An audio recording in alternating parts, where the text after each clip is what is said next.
When it comes to mystery games, I've always been fond of the Ace Attorney series, and over the years of reviewing games for the channel, I've not only covered the original Ace Attorney trilogy, I've also covered games inspired by the series, all which stand out in their own way.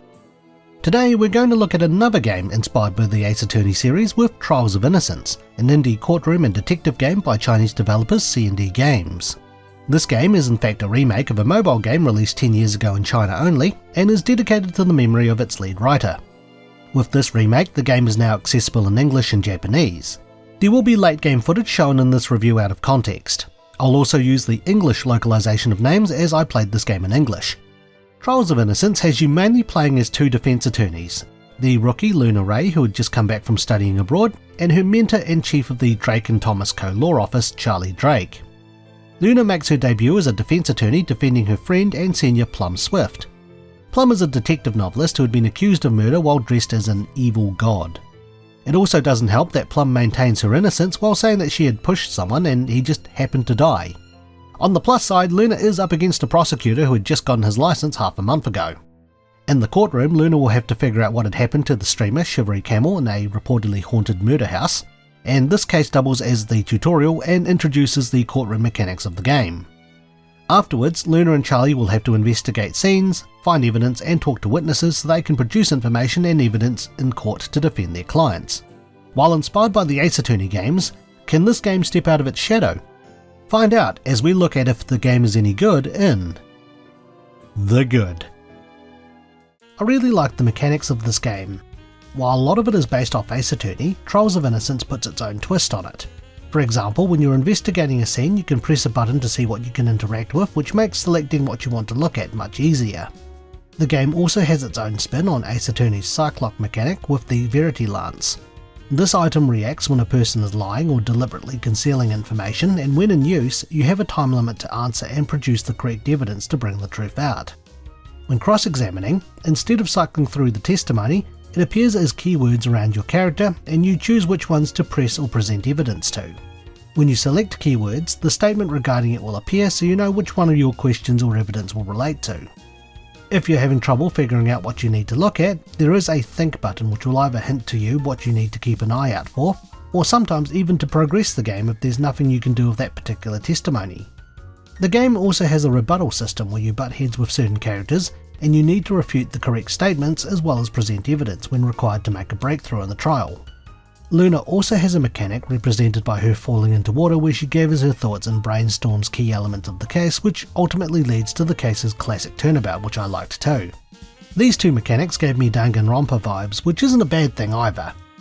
I found that while the mechanics are familiar to someone who knows the Ace Attorney games, this game's spin on them feels fresh and interesting, and with some of the additions this game's added, it's enough to differentiate itself. I also enjoyed the game's story, characters and presentation. The game features 5 cases, and there are some situations where you play as different characters, and it's interesting to see their inner thoughts on things. Without spoiling too much, there is an overarching story and the cases do touch on some interesting themes, and I ended up getting pretty invested in it. The story has some pretty light-hearted and somber moments, and certainly wouldn't feel out of place if it was set in the same world as Ace Attorney, considering that the game already references situations from it. The characters I found endearing in their own way, and I ended up caring about them over the course of the game as I got to know more about them, as well as getting more involved with the story. There is some character development in the game, especially with Luna as she becomes a more seasoned defense attorney, and her experiences will ultimately come to a head with a late game choice that you'll need to make. Joining Luna in Charlie's investigation is Annie Lemon, a young girl from a village who wants to broaden her horizons and becomes Luna's assistant. Luna and Charlie also get occasional help from Tessa Sanford, a detective and Interpol agent with ties to Luna and Charlie's past. Luna and Charlie will be mostly going up against 2 main prosecutors, each with their own unique quirks, and on top of that, also having ties to Luna and Charlie. You have Stella Ray, Luna's older sister who packs a punch and dislikes Charlie, and you have Silas Schubert, a quiet but meticulous young man who calmly assesses and counters the defence's arguments with logic and a musical motif. The interactions between the characters I think was handled really well and complements carrying the main story. The game also has a fair bit of foreshadowing of what characters say and do, and one piece of evidence even references multiple characters from the game, which was pretty neat. The game's art was a treat to look at, and being a remake, some of the characters got quite the glow up from their original designs. The game was a reasonable length, and I spent about 25 to 30 hours in total playing through it. The last case is particularly long, but the build up to it and how it presents itself towards the end was handled really well and had me wanting more. The game also has a couple of interlude chapters available once you've beaten the game. One that provides a little bit of a look at what some characters were doing between cases, and another happening after the end of the final case. The light-hearted approach was appreciated, and it was a little bit of fun to end things on. I also found the game's music a treat to listen to, as well as the game's voices. The music complements the mood and the emotion of the story, and I really like each of the characters' theme music as it matches them perfectly. If I had to pick a track to consider my favourite though, it's Brainstorming, which is the music that plays when Luna's gathering her thoughts to turn things around when things are looking bad. There's something about the jazz theme music which really tickles my fancy, and it works really well with the deep water and deep thinking part of the situation it's used in. Regarding character voices, while key parts of the story are voiced in Mandarin Chinese only, 这里是法院吗？马上就要开庭了，让你在旁边闭目养养神，你突然鬼喊鬼叫个啥呢？ You can choose whether you have the characters voice their phrases, for example yelling objection in court, in Mandarin, Japanese or English. 反对！异议！ Objection!